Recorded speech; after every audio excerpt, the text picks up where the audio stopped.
Today on my series Flip Through and Review, I have 3 products to show you from Build Your Library. It's not her full curricula, but actually her unit studies, including the brand new Lip Bites. I have the Lip Bite Ophi's Ghost to show you, and as well her long-standing and ever popular literature unit studies, The Hobbit, and of course, I grabbed one of the Harry Potter ones as well. There is more that I'm going to show you in a future video because I have some science and history unit studies that she has as well. But stick around with me and we'll take a look at these 3.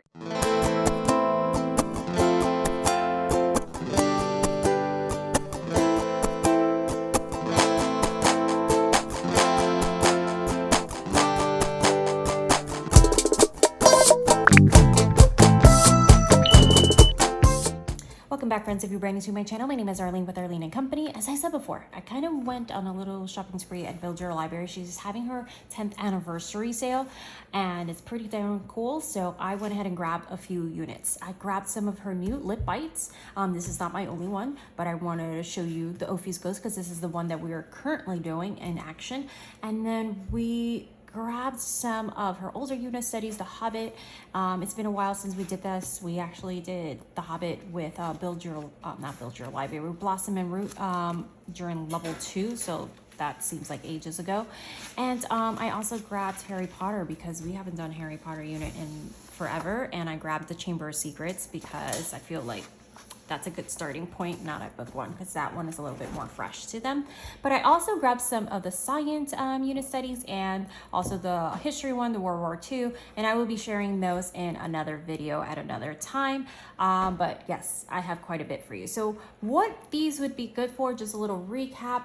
If you just want to break up your routine, your day, you want to swap out a book, if you're literature based and you need to swap out a book that you've already read or something that's just not, your kid's jam, these are great for that. Or maybe your style is just doing unit studies all year long, or maybe you just want to get your feet wet and get a feel of what Build Your Library is. These Lip Bites and unit studies gives you a good feeling of her full year curricula. So these are not her full year curricula. You can see those reviews. I'll link it in the bottom below. I have reviewed level 2, both the older version and the updated, and also level 7, which is what we're currently doing right now. Lip Bites, she has created that she has absolutely loved, but has not made it to the lineup of one specific level or year. She's decided to write these Lip Bites, so these small unit studies, and they vary in length of how long. I believe this one's like 3 weeks long, I want to say.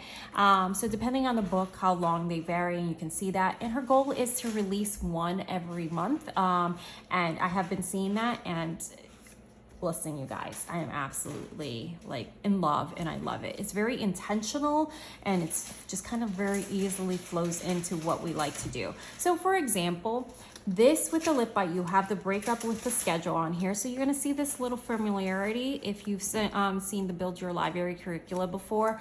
Obviously, the Build Your Library would continue to go like a little bit to show you that. Exactly. So this is like a full curricula, and then obviously here's your Lip Bites. So she breaks it up until day 5. If you don't school 5 days a week, like we only full school 4 days, it's very easy to adjust and move things like over and accomplish more in one day. And maybe you don't want to do absolutely everything on here, that's totally fine too.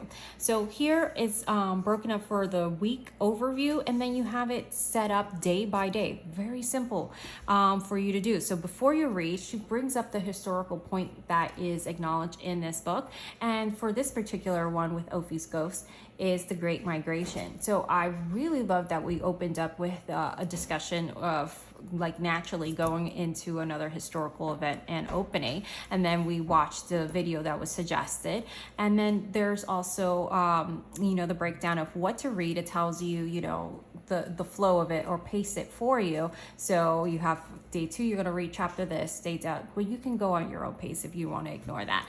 Then after that, you have some notes and vocabularies that is pulled out from the literature, so is within content, which is what I love. And then you have the Copywork and Dictation passage, and this is something that you can incorporate if you've never done Charlotte Mason inspired curricula. before and not familiar, this is where you pull your grammar, your spelling, vocabulary, handwriting, everything comes from your Copywork and Dictation. And then you go on to the next day and it goes from there. And then you have activities throughout. So I love that. And here you will have like the first activity. So each week you will see a certain activity. It's not overwhelming. It's not like all full of activities and labs and things like that every day. You have some comprehension questions that are woven in that will have your kiddos, narrating or however format that you would like to do that. And then you have some activity sheets that she includes if you don't want to do everything from scratch on a notebook, and you have that there as well. So for example, here is for the personification throughout research and graphic organizer. These lit bites, depending on the book, is going to have a different age range. So take a look at that. For Ophi's Ghost, this is a middle grade novel, so you would, kind of basically around that age as well. And obviously she extends some of them, and she has some that is for older audience, so if you have middle school or high school as well. So depending on the literature, and so far the way she's been releasing them is a good balance. It'll have a different age range and recommendation, and it'll be right on there for you to choose, especially if you're doing this family style as we are. That's the lit bites. You have the Copywork, activities, you have video links throughout, you have the tie-in with the historical event or whatever that focus is for that piece of literature, and then you stem from there. And then at the end you have you can have a notebooking or a lap booking type of feel to it, and then just have a fully dived in approach to that piece of literature that's not overwhelming and fits nicely into a 1 month study or even less depending on your flow. But it is laid out for you day by day. Older studies, she has one for the Harry Potter for each and every book. Each one of the Harry Potter books focuses on a different tie-in of science and STEM, biology and such, but each one, as you can see here, she has a unit study for each one of the Harry Potter books. So wherever you are, you don't have to go in order. I feel like my kiddos really remember book 1, so I went ahead and started with book 2. And that's the one I wanted to grab. I love the way that is intentionally laid out, but let's look at the Hobbit really quick, and then we'll end with Harry Potter. The Hobbit Unit study is laid out very similarly to the required book, obviously the Hobbit, and then some optional books that you can add along with it. You have memory work, you have dictation, and it breaks down how, to do dictation day by day. Day 1, read through the passage with your child, talk about interesting punctuations, difficult words to spell, etc. And then day 2, do this, day 3, day 4, and go on from there. And then you can just break it down into different days. And this particular one, you have ongoing projects, which character journals, field guides, and journal map, and that is part of this study. And then this here is an example of week 1. So again, this is one of her older layouts, so you don't have that overlook that you had there in the lit bite, but you still have the breakdown of day by day. So day 1, you're gonna read, here's the notes and vocabulary, again, still fleshing that out, the dictation passage, and then here it adds memory work along with it. And then here it has, for this particular one, our arts component and the project, and then it continues on from there. I'm just gonna continue to show you just an example of a week so you can see the flow of it. You do have some reference sheets in the back, such as your poetry for memory work. You have the field guide templates on the back, and a few of that for Norse mythology as well to tie it in, and that is part of that. Very nicely fleshed out, because it does not only focus on the fiction or the play-based components of it. She ties in other subjects, the STEM subjects. What I like about these units is that it's intentional in a way that she weaves in the academics into it by still keeping the magic and the nuisance of the literature that you are studying, but then tying in any STEM that is related to the literature. So this one is a short one of the unit study if you're looking for specifically that and not just the lit bites. This one is a 5-week study. All right, so I'm going to give you an example, a quick flip through of the Harry Potter and the Chamber of Secrets unit study. So again, she has one for each one of the books. It's going to have the required book, and then there is some astronomy books to go along with this study, because she's going to tie in a specific subject subject on you have already read all the books and you just want to revisit them but tie in some other academic field in connection to it, you can go ahead and do that. You have the optional books here as well, and then you have some helpful links and the entire series linked on here. Major projects that is going to go over the entirety of this unit study. And here is going to explain the copywork and dictation, and when she recommends dictation not to be started before 5th grade, or like, you know, depends on your kiddo, however you would like to do it. But she breaks that down as a, you know, true Charlotte Mason inspired secular curricula approach. So here you have the week 1. So this is going to mirror what your full curricula looks like. So if you want to like add in another literature because your kiddos can handle it, or you want to do a family subject one, or you want to swap one book out, it's very easy to translate these things. So you're going to have the read, and again, it's going to be broken down into 5 days. Again, like I said, you can move this in easily if you only school 4 days a week. Magical words, there's nothing on this week. And then magical devices, magical creatures, and activities to go along with this week's. So on there, you're going to have the breakdown for week 1. So you have the overview and then the breakdown. You have the notes and vocabulary sections again. So it's going to be concise and consistent regardless if you're going from your full year curricula, from a lit bite, and from a unit study. It's so easy for you to translate it from one unit to another because she follows that same format and that continuity. So you have the vocabulary with the definitions, you have the comprehension narration types of prompts and questions to further discuss these things, and then copywork and dictation passage along with that. And then you have the activity that is included with this one. It's like the magical creatures, and don't forget that this year you're tying in astronomy. And that continues on, as you can see, with the spelling all out, and I'll show you examples of the templates. In the activities, you're going to have some links sometimes to tie it into a specific video with some study or something else, and you're going to see that as well. And this is when you're creating a field. There's a lot of writing opportunity as well throughout these units, not just this one, and then you go on from this one. So here, just to give you an example of the magical potions, squib, and you know, and then just doing some activities to play around with those. And let me just give you an example. The glossary is by creating these with these magical words. So I do appreciate that. And again, you have the activities and writing prompts. It's not just all, this is my thing, it's not just all play. Some Harry Potter unit studies that I've seen throughout the years really focus on the whimsy and magical components and the play base, which is awesome, you know, it's great. But I do like how Emily actually fleshes out the academic nature of certain elements, and she ties those in seamlessly into a Charlotte Mason inspired approach.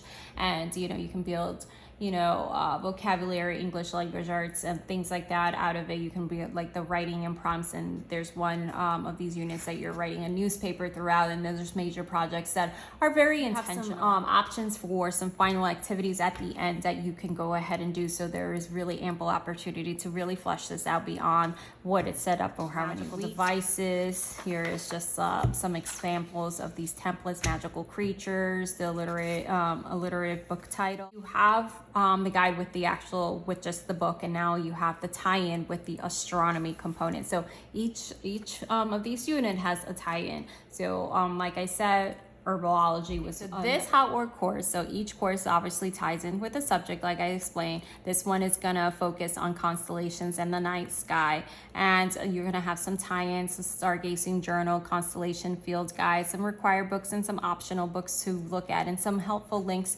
that is going to be a continuation, if you choose to do this option as well, of continuation to your part. So what is nice about the split is if you're just interested on enriching the Harry Potter book itself and do nothing else, then you can just use the first portion. If you want to tie in another element, another subject with it, you have this as well. So you can easily just translate this and just keep it going. So here, for example, it has read the night sky atlas, dot to dot in the sky, and then it tells you what pages to read each day. And then again, these are paced for you, so you know that you're gonna finish. If your goal is to finish in a month, 3 weeks, or whatever it is, you're gonna finish in that time if you follow the pacing guide.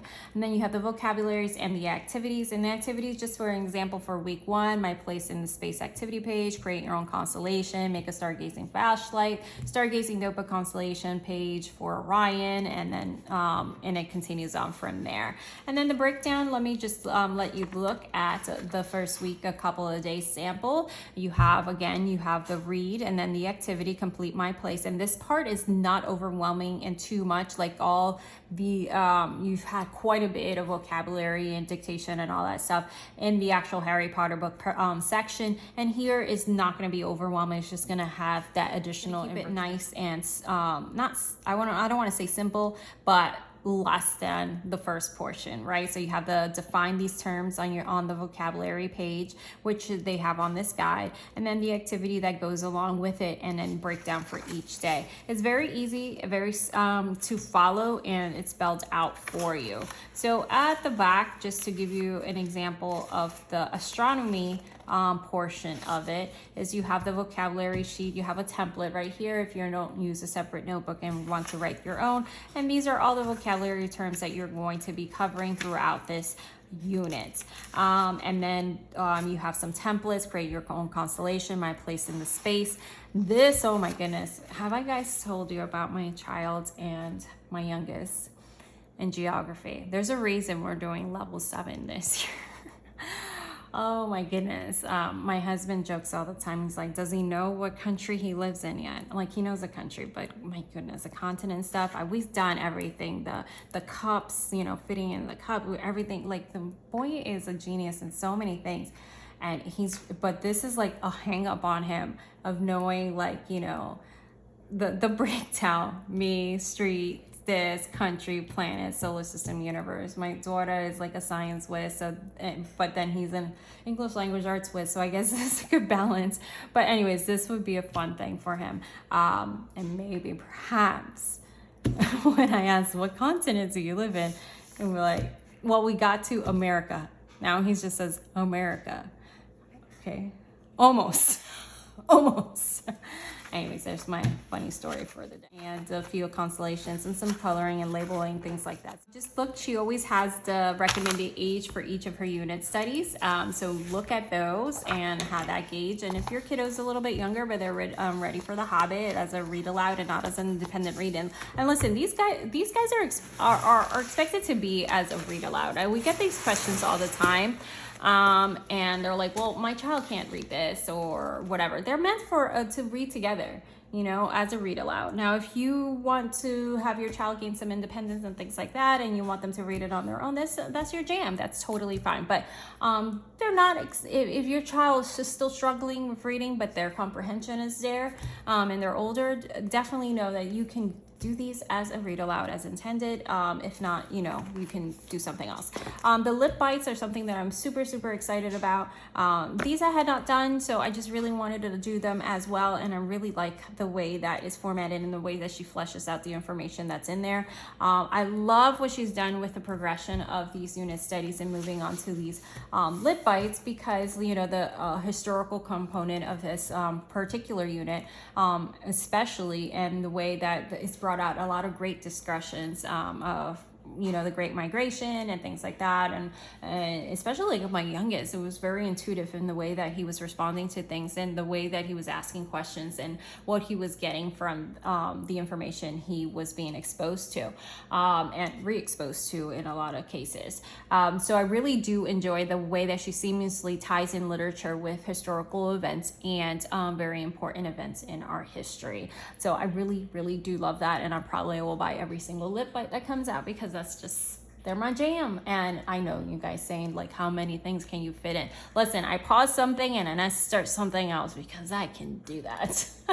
If you have any questions, let me know in the comments down below. I hope this was helpful to just give you a brief idea. I obviously can't show you everything, that's proprietary, but I just wanted to give you a good brief idea of what each one entails. And then in a future video, let me know if you want to see World War II first, or if you want to see the evolution unit, or which one you want to see first. Let me know in the comments down below, and I will take that in consideration when I decide which one to show first. So let's see the boats. I'll see you guys next time. Bye bye. You used to call me sweetheart. It was different when we first